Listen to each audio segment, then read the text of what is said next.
Hey everyone, I hope you all enjoyed your Christmas time. I hope you got to spend time with your family, and if you didn't, then I hope you made Christmas the best you could possibly make it this year. So now that Christmas is all done, it's time to catch up with some movie reviews before the end of the year.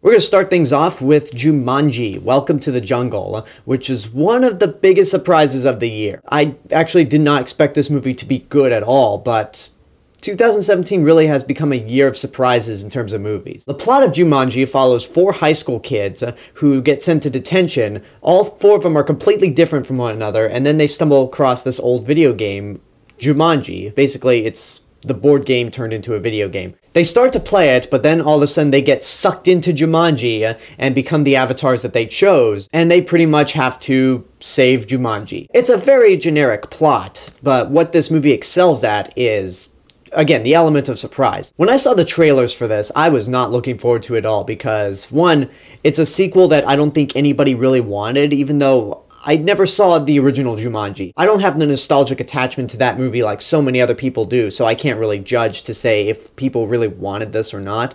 But it just feels like, okay, everything from the 90s has to come back in this decade, just like everything from the 80s had to come back in the last decade. This was also a Sony movie, and Sony has not been on a hot streak at all. Their best movie was actually something that they didn't make. Marvel Studios made that movie.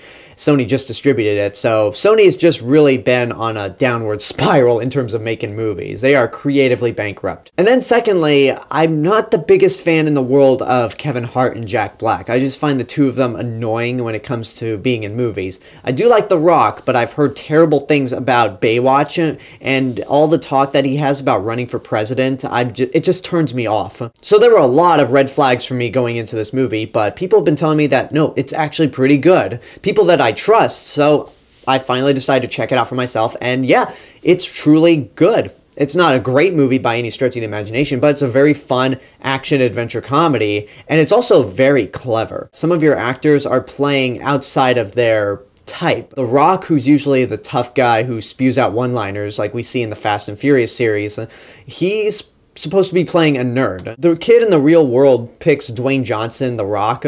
I've really got to start calling him Dwayne Johnson. But anyway, he picks Dwayne Johnson as his avatar, but Dwayne Johnson still has the personality of that nerdy kid. The Rock is really entertaining. The best for me is Jack Black, because he has to play a blonde teenage girl who's obsessed with her phone and being popular all the time.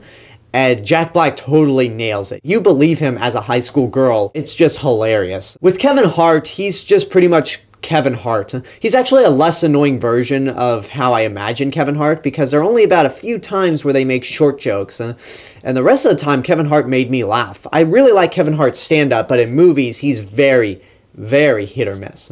And then lastly, with Karen Gillan, she's good as well. Karen Gillan, unlike Dwayne Johnson, Kevin Hart, and Jack Black, doesn't really have a type that she's always known for, so she's just kind of ranged. And here she's actually pretty good. The dynamic between all the adult actors works really well. They play off each other incredibly, especially when it comes to Jack Black and Karen Gillan. And then Dwayne Johnson and Kevin Hart do their little shtick that they do with how tall Dwayne Johnson The Rock is and how short Kevin Hart is, but that doesn't last for too long. The action scenes are a lot of fun, and the movie moves at a great pace. It never stops, and there's never really a point where you're bored. And because they're stuck inside a video game, the movie takes full advantage of all the video game tropes, like the characters have 3 tattoos here that each represent a life.